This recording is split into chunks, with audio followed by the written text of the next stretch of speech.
Yes, या व्हिडिओमध्ये आपण अहवाल आणि निर्देशांक 2025 हा टॉपिक बघतोय। तर सगळ्यात पहिली न्यूज आहे ह्यूमन डेव्हलपमेंट इंडेक्स 2025चा HDR भारताचा कितवा क्रमांक आहे? 130वा क्रमांक।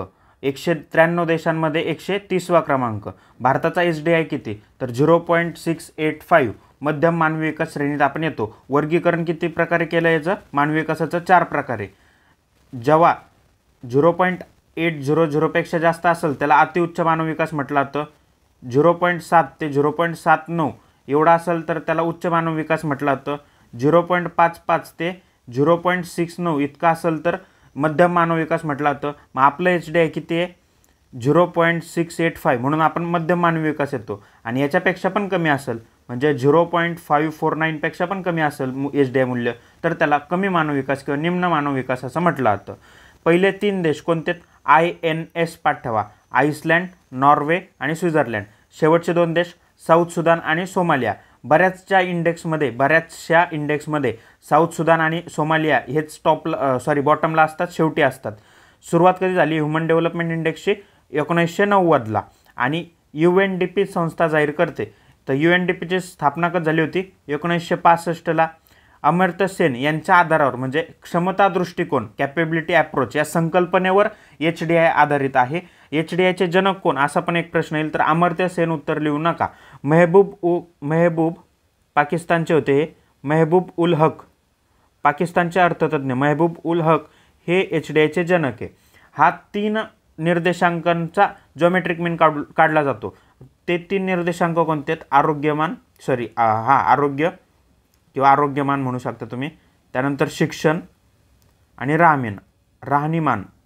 तर रा या तिघांचा काय असतो? जिओमेट्रिक मीन असतो। इथं अरिथमॅटिक मीन असं पण चुकून देऊ शकतात, जिओमेट्रिक मीन असतो आशिराचा, आरोग्यमान, शिक्षण, राहणीमानाचा। ठीक आहे, नेक्स्ट आहे IHDI इनइक्वॅलिटी ॲडजस्टेड HDI। यामध्ये पण प्रथम आइसलँड आहे आणि शेवटचं स्थान साऊथ सुदान आहे, दक्षिण सुदान आहे शेवटचं स्थान। भारताचा क्रमांक कितवा? तर 140वा। HDI मध्ये 130वा होता, IHDI मध्ये 140वा आहे। नेक्स्ट आहे जेंडर इनइक्वॅलिटी इंडेक्स। इथं अजून एक इंडेक्स बघतो आपण याच्यासारखा confusing, global gender gap index. ठीक आहे, तो बघूयात पुढं। पण सध्या जेंडर इनइक्वॅलिटी इंडेक्स आहे 102वा भारताचा क्रमांक लागतो। लक्षात ठेवायला सोपं आहे की जेंडर इनइक्वॅलिटी करत नाही आपण, 102 जेंडर इनइक्वॅलिटी करत नाही, तर दोघात भेदभाव करत नाही असं काहीतरी 102 असं लक्षात ठेवा। सगळ्यात कमी असमानता कोणत्या देशात आहे? तर डेन्मार्क। लक्षात ठेवायला सोपं आहे की ते असमानतेला डिनाय करतात म्हणून डेन्मार्क 1 नंबरला किंवा सगळ्यात कमी असमानता त्यांच्याकडे आहे। नेक्स्ट आहे MPI multi dimensional poverty index. भारताची MPIची रँकिंग यावर्षी दिलेली नाही किंवा पाठ करायची गरज नाही आहे। तर भारताचा MPI किती मात्र हा निर्देशांक विचारला जाऊ शकतो किंवा 0.069। बघा HDI किती होता? 0.685। मग तुम्ही इथं लिहून घ्या, जवळपास HDI आणि MPI सारखाच आहे। इथं तुम्ही IHDI बघितला ना, GII ग्लोबल इनइक्वॅलिटी इंडेक्स, तर पुढं ग्लोबल हंगर इंडेक्स आहे, हे पण सारखेच आहेत बघा। 102 ग्लोबल हंगर इंडेक्समध्ये पण आणि जेंडर इनइक्वॅलिटीमध्ये पण 102। तसंच MPI 0.069 आहे आणि HDI का होता? 0.685 होता। 68 आणि हे 0.0 एक्स्ट्रा आहे हा मात्र फरक लक्षात ठेवा। आता नोटीस झालं आहे तर फरक लक्षात ठेवा, 1 0 इथं जास्त आहे, इथं 0.6 आहे लगेच। ठीक आहे, पण जेंडर इनइक्वॅलिटी आणि ग्लोबल हंगर इंडेक्समध्ये आपण सेम क्रमांकाला आहेत, 102ला। ठीक आहे, MPI 0.069 पाठ झाला। सगळ्यात जास्त गरीब कुठे आहे किंवा मल्टी डायमेन्शनल पॉवर्टी इंडेक्समध्ये सगळ्यात टॉपला बॉटमला कोण आहे? बॉटमला आहे नायजेरिया। भारतातील गरिबीतील लोकसंख्या किती आहे? 16.4%। ते पण पाठ करा। अजून 2-4 फॅक्ट आहेत की MMR किती आहे भारताचं? MMR 103 आहे। संसदेत महिलांचा वाटा किती आहे? 14.8%। कामगार शक्तीतील सहभाग दर पण लिहून घ्या, महिलांचा 35% कामगार शक्तीतील सहभाग दर आणि पुरुषांचा विचारलं तर जवळपास दुप्पट म्हणजे 76%। MPI मूल्य झालं। सर्वाधिक कमी गरिबी नायजर झालं। आता मी इथं विचारलं होतं ना की सगळ्यात कमी गरिबी कुठे आहे बाबा? सगळ्यात गरिबी कुठे आहे जास्त? नायजरला। सगळ्यात कमी गरिबी कुठे आहे? तर स्वित्झर्लंडला। म्हणून तिथं सगळेजण हनीमूनला फिरायला जायचं स्वप्न असतं ना, स्वित्झर्लंड, त्या अँगलनी लक्षात ठेवा. नेक्स्ट आहे हेनली पासपोर्ट इंडेक्स. प्रथम स्थान कोणत्या देशाला मिळालं आहे? सिंगापूरला. भारत 85वा आहे. जुलै 2025मध्ये त्याची रँकिंग 77 आहे. ते काय पाठ करायची गरज नाही, पण इथं प्रथम कोण, सिंगापूर का जपान असा प्रश्न येतो म्हणून सिंगापूर पाठ करायचे. शेवटचं स्थान कोणाला? अफगाणिस्तानला. हेनली पासपोर्ट इंडेक्स काय दर्शवतो की पासपोर्ट कोणत्या देशाचा स्ट्रॉंग आहे? सिंगापूर टॉपला आहे. म्हणजे काय तर सिंगापूरला जास्तीत जास्त देशांमध्ये व्हिसा शिवाय परवानगी मिळू शकते तिथल्या प्रवाशांना, तिथल्या नागरिकांना. नेक्स्ट ग्लोबल हंगर इंडेक्स 2006ला सुरुवात झाली होती. 2 संस्था जाहीर करतात, कोणकोणत्या? आयर्लंडची एक आहे, आयर्लंडची, आणि एक आहे जर्मनीची. तर आयर्लंडची कन्सर्न वर्ल्ड वाईड ही संस्था आहे, आणि वेल्थ हंगर लाईफ ही जर्मनीची आहे. 2006ला सुरुवात झाली होती. भारताचा क्रमांक 102 आहे, आणि सगळ्यात जास्त उपासमार कुठं होती तर सोमालियामध्ये होती. एक सूचना आहे, काही जणांना ऑडिओची सवय झाली होती, मग त्यांचं म्हणणं आहे आता व्हिडिओ तुम्ही करताय तर ऑडिओ पण करून द्या. त्यांना कळत नाही व्हिडिओमध्ये तुम्हाला नोट्स वगैरे एवढं कमी ह्याच्यात स्वतःला लिहून काढायला वेळ लागला असता तर इथं वेळ वाचणार आहे. सो तुम्हाला एक रिक्वेस्ट आहे, तुम्ही काय करा, असा तुमचा जो काही छान मोबाईल बघून तुम्ही व्हिडिओ बघताय ना, तर तो उलटा मारा आणि ऑडिओ सारखं ऐका, म्हणजे तुम्हाला ऑडिओची फिलिंग येईल. ठीक आहे. आणि पुस्तकात बघून किंवा काय जे नोट्समध्ये बघून तुम्ही ते टिक मार्क करून घ्या, ज्यांना ऑडिओची सवय आहे त्यांना. नेक्स्ट आहे टाइम्स हायर एज्युकेशन यानुसार युनिव्हर्सिटी रँकिंग 2025ची. तर टॉप 200मध्ये भारताची एकही संस्था नाही आहे. टॉपला कोणती संस्था असणार आहे तर ऑक्सफर्ड टॉपला आहे, आणि दुसरी आहे MIT पुण्याचं नाही, ऑक्सफर्ड. MIT अमेरिकेतलं. ह्या टॉपच्या 2 संस्था आहेत, तेवढ्याच पाठ ठेवा. आयसर बँगलोर आहे, ते 200मध्ये नाही आहे. 201 ते 500मध्ये पाठ करायची गरज नाही, 250मध्ये पाठ करायची गरज नाही. कोणती संस्था नाही म्हणून आपल्याला विचारलं जाणार नाही. किंवा मग असं विचारतील की टाइम्स हायर एज्युकेशनमध्ये भारतातील टॉपची संस्था कोणती? आयसर बँगलोर आहे. आणि जगातली विचारली तर ऑक्सफर्ड आणि MIT. नेक्स्ट आर्थिक स्वातंत्र्य निर्देशांक. पाठ करायला सोपं आहे. पहिले 3 देश विचारलेत. सिंगापूर, त्याच्यावरून लक्षात ठेवा सिंगल. स्वित्झर्लंड स्वतः, आयवरनं आय असंच लक्षात ठेवा. आय म्हणजे मी स्वतः सिंगल आहे, आर्थिक स्वातंत्र्य आहे मला सिंगल असल्यामुळं. गर्लफ्रेंडवर किंवा बाईकवर जास्त खर्च होत नाही. आय स्वतः सिंगल आहे, आर्थिक स्वातंत्र्य आहे. ठीक आहे. भारताचं स्थान किती वगैरे तरी पण तुम्हाला लिहून घ्यायचं, पाठ करायची गरज नाही. 128 पाठ करायची गरज नाही. Gini index.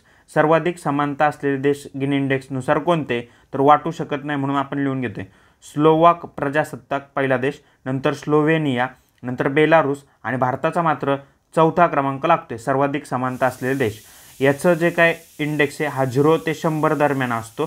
0 म्हणजे काय ऑल ओके, समानता आहे, खूप जास्त समानता आहे. गिनी इंडेक्स काय दाखवतो?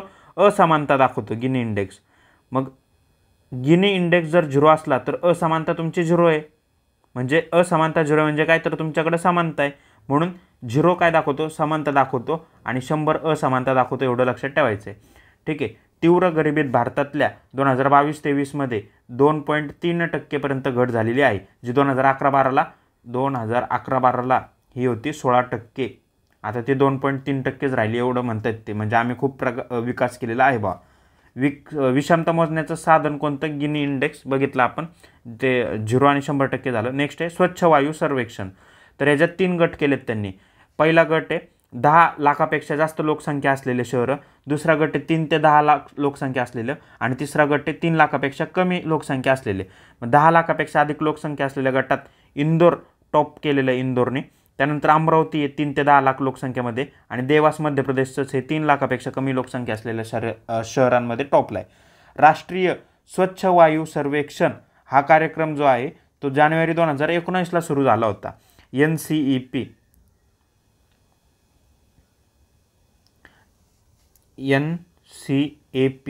2019ला सुरू झालेला कार्यक्रम आहे.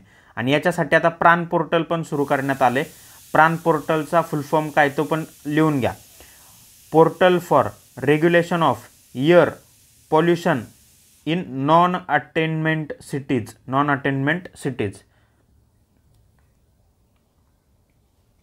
ठीक आहे. नेक्स्ट आहे NIRF रँकिंग. 2015ला सुरुवात झाली होती, आणि यावर्षी सर्वोत्तम संस्था कोणती तर IIT मद्रास. NIRF याच्यावरून नॅशनल, लक्षात ठेवा, नॅशनल इन्स्टिट्यूट रँकिंग फ्रेमवर्क. तर जे वरचं पाहिलं ना आपण, हे टाइम्स हायर एज्युकेशनचं ते वेगळं होतं आणि NIRF हे देशातल्या संस्थांचं आहे. म्हणून देशातली सर्वोत्तम संस्था कोणती? IIT मद्रास. इथं IIT Madras, IIT Bombay, IIT Delhi, IISER Bangalore याच्यामध्ये खूप कन्फ्युजन होतं, म्हणून बऱ्याचदा प्रश्न विचारला जातो. 2025मध्ये IIT मद्रास टॉपला आहे. विद्यापीठांमध्ये जर बघितलं तर आयसर बंगलोर विद्यापीठ संशोधन संस्थामध्ये टॉपला आहे. मॅनेजमेंटमध्ये IIM कोणती असणार आहे टॉपची? IIM अहमदाबाद सगळ्यात टॉपची. हे कायम बदलत नाही सहसा. एम्स दिल्ली टॉपलाच असते वैद्यकीयमध्ये. फार्मसीमध्ये जामिया हमदर्द नवी दिल्ली याची. आर्किटेक्चरमध्ये IIT रुर्की आहे. IIT रुर्की बघितलं ना आपण इतिहासात पाठ करताना की IIT रुर्की स्थापन झाली होती 1900 समथिंगला, 1800 समथिंगला कॉलेज स्थापन झालं होतं रुर्की कॉलेज इंजिनिअरिंगचं. आता तिथं IIT आहे. तर आर्किटेक्चरमध्ये ती टॉपला. कायद्यामध्ये जर बघितलं लॉ स्कूलमध्ये तर नॅशनल लॉ कॉलेज बँगलोरचं ते टॉपला असतं. ओपन युनिव्हर्सिटीमध्ये नाशिक देतील चुकून, पण इग्नू म्हणजे Indira Gandhi open national university नवी दिल्लीची ती टॉपला असते. ओके, सुरुवात 2015 झाली होती, डन इथपर्यंत. नेक्स्ट आहे global innovation index. Switzerland, Sweden आणि अमेरिका हे पहिले 3 देश. भारताचा क्रमांक 38वा लागतो. पाठ होत असलं तर ठेवा, पाठ करण्याची गरज नाही. पण टॉपचे 3 मध्ये स्वित्झर्लंड, स्वीडन, USA हे फक्त वाचून लक्षात ठेवणार नाही तुम्ही, पण एक तुम्हाला सेन्स लागेल परीक्षेला की स्वित्झर्लंड होता innovation. Switzerland, Sweden, USA, Bharat 38वा. नेक्स्ट काय?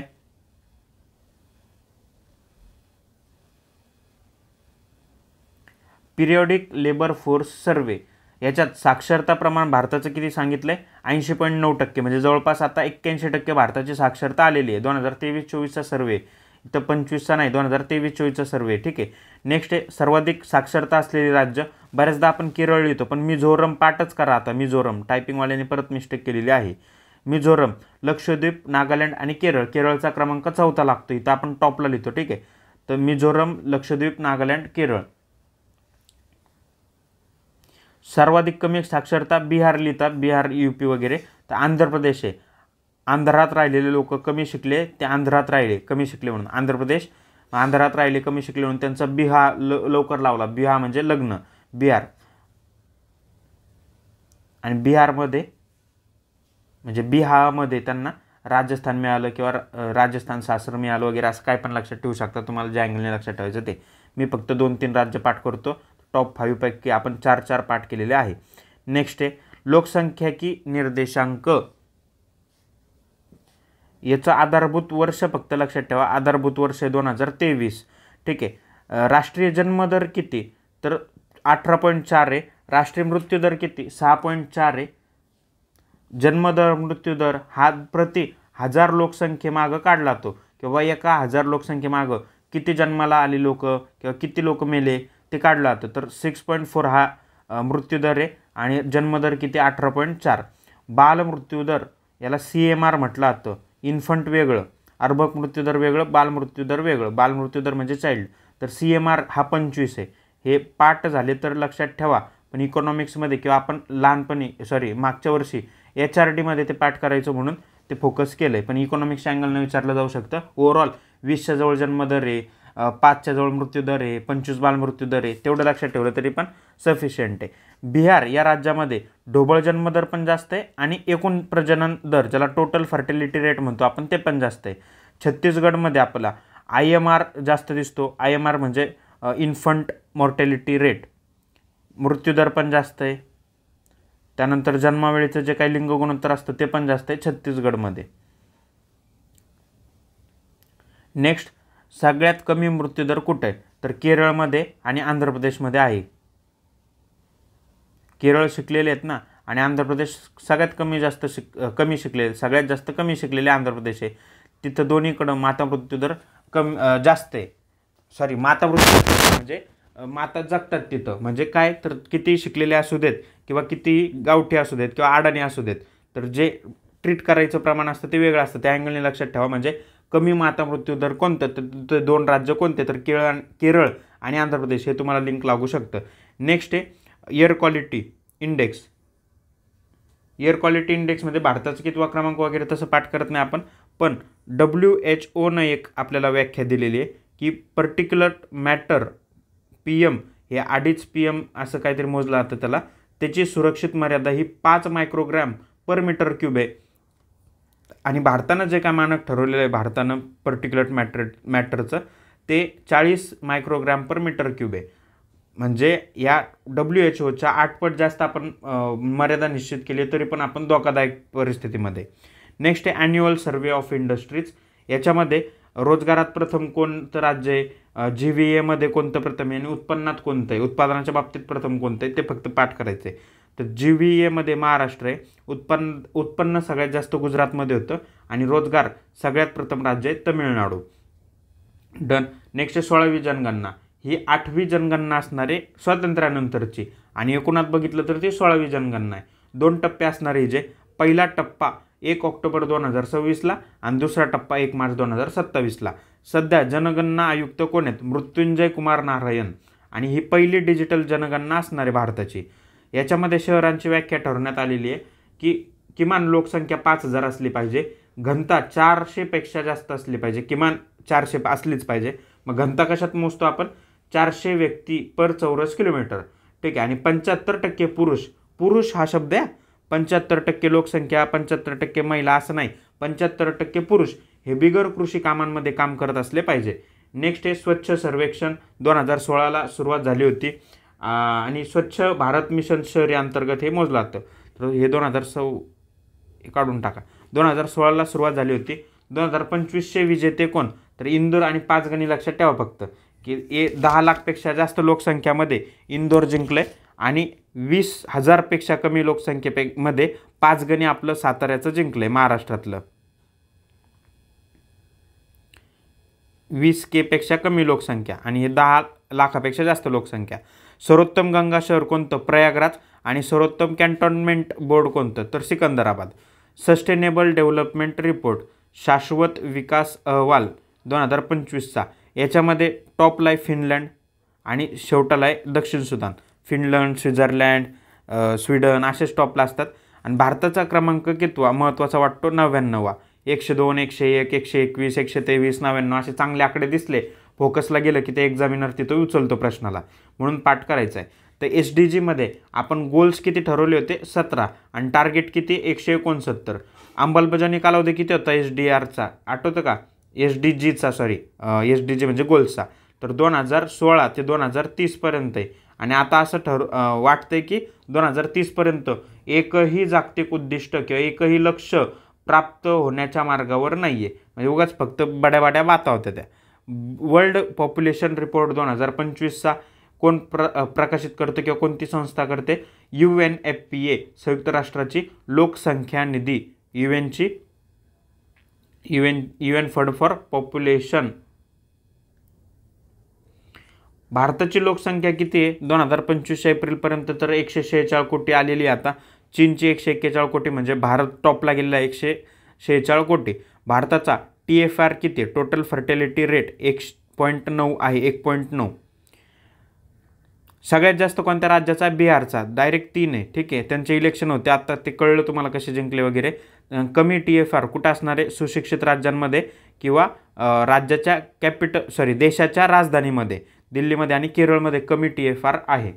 Next world air quality report IQ year 2024चा. याच्यानुसार सर्वाधिक प्रदूषित देश 4 आहे. प्रदूषित शहर विचारलं तर बर्नीहाट, हे बर्नीहाट का, आसामचं आहे म्हणून पाठ करतो आपण. आणि राजधानी विचारली तर दिल्ली. मात्र देश 4, राजधानी दिल्ली, आणि शहर विचारलं तर आपल्याच आसाममधलं बर्नीहाट आहे. टॉप 20 पैकी 13 प्रदूषित शहरं जे आहेत ते आपल्या भारतातले आहेत, अभिमानाची गोष्ट नाही आहे. नेक्स्ट इंडिया जस्टिस रिपोर्ट, भारतीय न्याय अहवाल 2025चा. यानुसार असं म्हटलं की भारतात दर 10 लाख लोकसंख्येमागं, प्रति 10 लाख लोकसंख्येमागं 15 न्यायाधीश फक्त आहेत. ओव्हरऑल क्रमवारीमध्ये कोणत्या राज्यानं पहिलं स्थान मिळवलं, तर कर्नाटकनं, आणि महाराष्ट्र हे 10व्या क्रमांकावर आलेलं आहे. बाकी काय पाठ करायची गरज नाही. महिलांचं जे काय प्रमाण आहे तर ते किती, थोडेफार आकडे दिलेत. टोटल पोलिसांमध्ये 21% महिला आहेत आणि बाकीचे जे काय ते पुरुष आहे. म्हणजे 100 पोलीस असले तर त्यातले 21 महिला आहेत. हायकोर्टचे जे जज आहेत त्याच्यामध्ये प्रमाण बघितलं महिलांचं तर 16.7% आहे आणि जे काही केसेस पेंडिंग आहेत 5 वर्षापेक्षा जास्त काळापासून केसेस पेंडिंग आहेत त्याचं प्रमाण आहे 17%. हे 2-4 फॅक्ट आपण पाठ करायचे. बाकी तुरुंग व्यवस्थापनात प्रथम स्थान कोणाचं? तमिळनाडूचं. कुटुंब व्यवस्थापन नाही, तुरुंग व्यवस्थापनामध्ये प्रथम स्थान कोणतं? तर तमिळनाडूचं. एकदा जर तुरुंगातून कैदी पळून गेला तर तो मिळत नाही म्हणून तमिळनाडूनं प्रथम स्थान मिळवलं आणि तुरुंगाचं व्यवस्थापन चांगलं ठेवलं. या अँगलने लक्षात ठेवू शकता. नेक्स्ट आहे वर्ल्ड हॅपीनेस रिपोर्ट. हॅपीनेस मी काय, how are you, I am fine. Happiness I am fine म्हणून Finland. I am fine Finland. सर्वात दुःखी देश कोणता असणार आहे? जिथं तालिबान असते? अफगाणिस्तान. आणि भारताचा क्रमांक कितवा? 118वा. करप्शन परसेप्शन इंडेक्स भ्रष्टाचारमध्ये भारताचा क्रमांक 96. आत्ताच 99 बघितला ना आपण. 99 कशात होता तो? शाश्वत विकास अहवालात SDGमध्ये SDRमध्ये 99 होता. इथं लिहून घेतो मी म्हणजे कन्फ्युजन होणार नाही. तुम्ही पण असं लिहून घ्यायचं लगेच, वाचताना ते लगेच डोळ्याखालनं जाणार आहे. ठीक. करप्शन परसेप्शन इंडेक्समध्ये 96 आहे. पाठ नाही राहिलं तरी हरकत नाही. पण सगळ्यात कमी भ्रष्टाचार कशात होतो? कोणत्या देशात होतो? डेन्मार्कमध्ये. परत एक पाठ. हे जे काही डेन्मार्कवाले लोक आहेत हे डिनाय करतात स्त्री पुरुष असमानतेला पण आणि भ्रष्टाचाराला पण. म्हणून सगळ्यात कमी भ्रष्टाचार कुठे आहे? डेन्मार्कमध्ये. आणि स्त्री पुरुष असमानता पण सगळ्यात कमी कुठे आहे? तर डेन्मार्कमध्ये. सगळ्यात भ्रष्ट दक्षिण सुदानच आहे. फायनान्शियल हेल्थ इंडेक्स महत्त्वाचं. हा विचारलं होतं सरळ सेवेला एका. अरविंद पनागरिया यांनी जाहीर केला आहे. पहिली आवृत्ती आहे म्हणून महत्त्वाचं. कळलं का? नीती आयोगानं जाहीर केलेलं आहे. पहिले 6 राज्य पाठ करा. 6 राज्य का? तर महाराष्ट्र 6व्या क्रमांकाला आहे, ओडिसा 1 क्रमांकाला आहे, छत्तीसगड, नंतर गोवा, नंतर झारखंड, मग गुजरात परत एकदा आणि महाराष्ट्र. इथं महाराष्ट्राचा क्रमांक विचारतील 6वा किंवा पहिले 3 राज्य विचारतील. गोवा, ओडिसा, छत्तीसगड, गोवा असं लक्षात ठेवा मॅपवरनं. इकडं ओडिसा, मग छत्तीसगड आणि गोवा. मॅपवरनं ते लक्षात ठेवायला सोपं जातं. नेक्स्ट आहे वर्ल्ड टॅलेंट रँकिंग. यामध्ये स्वित्झर्लंड टॉपलाच आहे. वर्ल्ड कॉम्पिटिटिव्ह इंडेक्स याच्यामध्ये पण स्वित्झर्लंड टॉपलाच आहे. भारताचे क्रमांक पाठ होणार नाहीत, पाठ करण्याचा प्रयत्न करू नका, वाचून घ्या फक्त ते. Next performance grading index education मिनिस्ट्रीद्वारे, केंद्रीय शिक्षण मंत्रालयाद्वारे हा जाहीर केला जातो. 2017ला सुरुवात केली होती याची. सर्वोत्तम कामगिरी करणारं चंदीगड आणि सगळ्यात शेवटचं स्थान मिळालं आहे मेघालयला. एनर्जी ट्रान्झॅक्शन इंडेक्स यात भारत 71वा लागतो. एनर्जी ट्रान्झॅक्शन इंडेक्स नेमका काय रे? तर भारत किंवा जग कोणताही देश जे काही एनर्जी वापरतो तर पहिलं आपण पारंपरिक ऊर्जा स्रोत वापरायचो ना. आता शाश्वत ऊर्जा स्रोत म्हणजे ग्रीन एनर्जी टाईप, पवन ऊर्जा झाली, त्यानंतर आपली सौर ऊर्जा झाली. तर ह्या एनर्जी वापरण्याचा कडं शिफ्ट होतोय. म्हणजे आधी आपण कोळसा वापरायचो 100%, आता 20% आपण कोळसा वापरतो आणि 80% सौर ऊर्जा वापरतो. काही देशात ते 100% सौर ऊर्जा किंवा पवन ऊर्जा वापरतात. मग हे जे काही शिफ्टिंग चाललंय, ट्रान्झिशन चाललंय, त्याला म्हटलं जातं एनर्जी ट्रान्झिशन इंडेक्स. भारत 71 आहे. टॉपला कोण आहे? तर स्वीडन, फिनलँड, डेन्मार्क. परत हेच लोक, स्वित्झर्लंड नाही फक्त याच्यात. World press freedom index Norway, Estonia, Netherland हे टॉपला आहेत. भारताचा क्रमांक 151 लागतो. 71 नंबर पाठ करायला चांगला वाटतो, 151 नंबर पाठ करायला चांगला आहे. म्हणून एक्झामिनरचं लक्ष इथं जाऊ शकतं आणि ते हा क्रमांक विचारू शकतात. तर नॉर्वे, एस्टोनिया आणि Netherland. World press freedom index लक्षात ठेवायचं कसं? तर नाववरून की प्रेसला एवढं फ्रीडम आहे की ते कोणाचं पण नाव छापू शकतात. ठीक आहे, नाव छापू शकतात. ग्लोबल टेररिझम इंडेक्स जागतिक दहशतवाद निर्देशांक. भारताचं स्थान कितवं आहे? तर 14वं आहे. दहशतवादानं प्रभावित देश सगळ्यात जास्त आपण पाकिस्तान, अफगाणिस्तान लिहू शकतो, पण बुर्किना फासो हा सगळ्यात प्रभावित दहशतवादानं झालेला देश आहे. सलग दुसऱ्यांदा बुर्किना फासो आलेला आहे टॉपला. म्हणून लक्षात ठेवायचं पाकिस्तान त्यानंतर अफगाणिस्तानचं इथं नाव येत नाही, पण भारत कितवा? तर 14वा दहशतवादांमध्ये. वर्ल्ड ट्रॅफिक कंजेशन किंवा वर्ल्ड ट्रॅफिक इंडेक्स पहिल्या 4 सिटींमध्ये आपल्या भारताच्या 3 येतात बघा. जगातलं आणि बॅरनक्विला म्हणून एक सिटी आहे कोलंबियातली, त्याच्यात सगळ्यात जास्त ट्रॅफिक आहे. मग मी जस्ट क्युरियोसिटी म्हणून बॅरनक्विला ट्रॉफिक हा यूट्यूबला व्हिडिओ सर्च केला होता, तुम्ही तो बघू शकता. त्यानंतर कोलकाता लागतं, बँगलोर लागतं आणि पुणे लागतं. मुंबईमध्ये सुद्धा ट्रॅफिक कमी आहे जेवढी पुण्यात जास्त आहे. मग बँगलोर IT हब आहे म्हणून, आणि कोलकाता तिथल्या लोकांना शिक्षण नाही, कारण पश्चिम बंगालमध्ये सगळे बंगाली येतात, कुठं पण पण गाड्या चालवतात, आणि कोलकाता टॉपला आहे ट्रॅफिकमध्ये, असं लक्षात ठेवू शकता. ठीक आहे. नंतर आनंदी शहरं, सगळ्यात जास्त आनंदी शहर कोणते? कोपेनहेगन, डेन्मार्कमध्ये येते कोपेनहेगन. आणि अशातलं विचारलं तर सिंगापूर आहे, म्हणून सगळे लोक सिंगापूरला चाललेत राहायला आता, श्रीमंत लोक. नेक्स्ट आहे QS जागतिक क्रमवारी, ते काय पाठ करत नाही आपण, पण IIT दिल्ली जगात 123वी आहे QS नुसार. QS नुसार 123वं विद्यापीठ कोणतं? तर IIT रँकिंग 123वं. IIT कुठली? दिल्लीची, मद्रासची नाही, तेवढं लक्षात ठेवा. त्यानंतर टाइम्स हायर एज्युकेशनची जी क्रमवारी बघितली आपण, त्यामध्ये पहिल्या 200मध्ये कोणीच नव्हतं. आणि NIRF याच्यात बघितलं तर IIT मद्रास होतं. हे 2-3 कन्फ्युजन होणार नाही, आता पाठ होणार. नेक्स्ट आहे मरीन फिश प्रोडक्शन, तर सागरी मासेमारी आकडेवारी अहवाल आला होता 2025मध्ये. त्यात फक्त टॉपचे 3 राज्य कोणते ते बघा, गुजरात, तमिळनाडू आणि केरळ. यात महाराष्ट्र नाही. गुजरातला समुद्रकिनारी आहे, तमिळनाडू आहे, केरळला पण समुद्रकिनारा आहे, पण टॉपला कोण आहे? गुजरात, कारण तिथं सगळे व्यापारी आहेत म्हणून त्यांना प्रोडक्शन जास्त करायचं, म्हणून तिथं मासेमारी जास्त झाली, असं काही लॉजिक लावून फालतू लक्षात ठेवू शकता. ग्लोबल AI सिटी इंडेक्स, त्यात टॉपला सिंगापूर आहे, सिओल म्हणून आहे दुसरा क्रमांक, आणि बीजिंग आहे तिसरा क्रमांक. तर सेऊल असं एक शहर आहे, ते दक्षिण कोरियाचं आहे. ठीक आहे. बीजिंग चीनमध्ये, सिंगापूर तर माहीतच आहे. ग्लोबल AI सिटी इंडेक्समध्ये पहिले 3 कोणते? तर सिंगापूर, सेऊल आणि बीजिंग. नेक्स्ट राहण्यायोग्य शहरं, जगातील सगळ्यात जास्त चांगले राहण्यायोग्य शहरं कोपेनहेगनच. इथं बघितलं ना आपण, आनंदीमध्ये पण कोपेनहेगन होतं, आणि व्हिएन्ना ऑस्ट्रियाचं आहे ते, ऑस्ट्रिया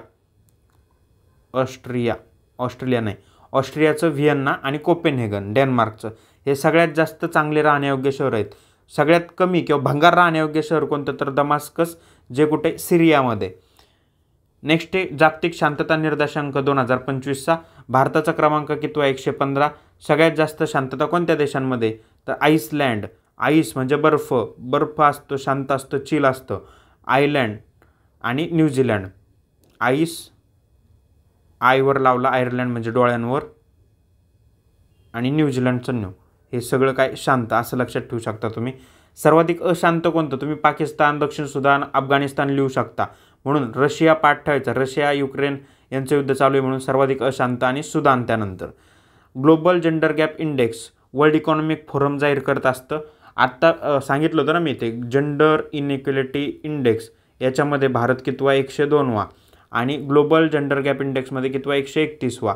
पहिले 3 देश कोणते? आईसलँड, फिनलँड आणि नॉर्वे. आईसलँड, फिनलँड आणि नॉर्वे. सगळ्यात शेवटी जेंडर गॅपमध्ये पाकिस्तान येतोय. ग्लोबल जेंडर गॅप इंडेक्स काढताना कोणत्या 4 निर्देशांकाचा किंवा गोष्टींचा विचार केला जातो? एक म्हणजे आर्थिक सहभाग, महिलांचा किती आर्थिक सहभाग आहे, जेंडर गॅप भरून काढायचं ते मोजायचं ना. तर महिलांचा किती आर्थिक सहभाग आहे, त्यांची शैक्षणिक प्रगती काय आहे, आरोग्य कसं आहे, आणि राजकीय सक्षमता किती किंवा राजकीय सहभाग त्यांचा किती आहे, या 4 गोष्टींचा विचार केला जातो ग्लोबल जेंडर गॅप इंडेक्समध्ये. नेक्स्ट, पहिला राज्य खान सज्जता निर्देशांक जाहीर केला भारतानं. त्यात पहिलं कोण आलं? तर पहिलं राज्य आहे मध्य प्रदेश. A श्रेणी, B श्रेणी, C श्रेणी असं त्यांनी केलं आहे, पण A श्रेणीमध्ये पहिलं राज्य कोणतं? मध्य प्रदेश. महत्त्वाचं वाटलं म्हणून ते आपण हायलाईट केले. नेक्स्ट, नारी रिपोर्ट फुल फॉर्म काय लिहायचा? National annual report and index 2025चा. महिलांसाठी काम करण्यासाठी सगळ्यात सुरक्षित शहरं. काम करण्यासाठी नाही, ॲक्च्युली महिलांसाठी सुरक्षित असं त्याचं हेडलाईन आहे, काम करण्यासाठी वगैरे असं काही नाही. तर मुंबई, विशाखापट्टणम, कोहिमा, भुवनेश्वर. 4-5 लक्षात राहिले तर मोर दॅन इनफ आहे. मुंबईला खरंच चांगलं सेफ्टी आहे. त्यानंतर विशाखापट्टणम, कोहिमा नागालँड, आणि भुवनेश्वर ओडिसा. सगळ्यात मोठं जैव इंधन ग्राहक देश कोणते? अमेरिका, ब्राझील, इंडोनेशिया, आणि भारताचा क्रमांक लागतो 4था. 2024मध्ये सगळ्यात मोठ्या जैव इंधन ग्राहक देशांचा क्रम अमेरिका, ब्राझील, इंडोनेशिया आणि त्यानंतर लागतो इंडोनेशियानंतर इंडिया.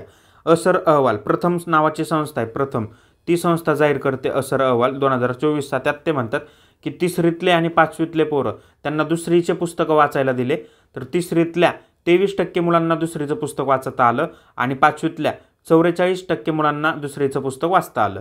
विद्यार्थ्यांची उपस्थिती किती होती, तर 75% विद्यार्थी उपस्थित राहतात. मुलींसाठी 72% शाळांमध्ये शौचालय आहे. पिण्याच्या पाण्याची सुविधा 77% शाळांमध्ये आणि खेळाचं मैदान 66% शाळांमध्ये, असा असर रिपोर्ट म्हणतो. हे सगळं काय पाठ होणार आहे का? नाही होणार. फक्त वाचून ठेवलं, बघून ठेवलं तर चुकून आला प्रश्न एलिमिनेट करायला सोपं जाणार आहे. नेक्स्ट जगातला पहिला बॉलिवूड बिलिनियर कोण बनला? शाहरुख खान बनला, बॉलिवूड अब्जाधीश. इलेक्ट्रिकल व्हेकल आउटलुक कोण प्रकाशित करतं? तर इंटरनॅशनल एनर्जी एजन्सी. त्यानंतर जागतिक सागरी मत्स्य व्यवसाय संसाधनांच्या स्थितीचा आढावा घेतला गेला, तर ते कोण प्रसारित करतं? Food and agriculture organization. याची स्थापना फूड अँड ॲग्रिकल्चरल ऑर्गनायझेशन कधी? 1945 आणि याचं हेडक्वार्टर कुठे आहे? रोममध्ये, इटलीमध्ये. ठीक आहे. जागतिक सागरी मत्स्य संसाधन स्थिती अहवाल कोणी जाहीर केला, किंवा जागतिक सागरी मत्स्य व्यवसाय संसाधनांच्या स्थितीचा आढावा कोणी जाहीर केला? FAO. इथं कन्फ्यूज होऊ शकतो तुम्हाला, वाटतं माशाच्या संबंधी कोणती तरी संस्था असेल, जागतिक बँक असेल वगैरे, कारण संसाधन आहे. पण मासे खायचे आहेत म्हणून खाणाऱ्या संस्थेनं प्रकाशित केलं, हे तिथं लिंक लावा. लैंगिक अल्पसंख्याकांचे पहिले राज्य सर्वेक्षण कोणी केलं? बऱ्याचदा म्हटलं जातं की लैंगिक अल्पसंख्याक लोक जे असतात ते नाटकं करतात किंवा त्यांच्याबाबत लोक नाटकं करतात, म्हणून कर्नाटक लक्षात ठेवायला सोपं झालं. शून्य माता मृत्यूदर नोंदवणारा पहिला केंद्रशासित प्रदेश कोणता? तर पुदुच्चेरी. माता मृत्यूदर MMR आत्ताच आपण पाठ केला 103 आहे ना देशाचा, तर शून्य कोणी केलं आहे? पुदुच्चेरीनं. टाईम मॅगझिन 100 क्रिएटर्सच्या यादीमध्ये भारतातली पहिली आणि एकमेव महिला आलेली आहे, किंवा महिला पुरुष सगळे जर धरलं तर ती एकमेव आहे, पहिलीच आहे. टाईम मासिकाच्या 100 क्रिएटर्समध्ये प्राजक्ता कोळी म्हणून. सुरुवातीला यांचं जेव्हा यूट्यूब चॅनल सुरू झालं होतं तेव्हा मला वाटलं होतं काय चालणार नाही किंवा काय, पण त्यांनी जास्तच इफेक्ट दाखवला आहे. ठीक आहे. नोकरी करणाऱ्या महिलांसाठी सर्वोत्तम देश कोणता? स्वीडन. इथं स्वीडन बघितला होता एनर्जी ट्रान्झिशनमध्ये. त्यानंतर स्वीडन कुठं येतो?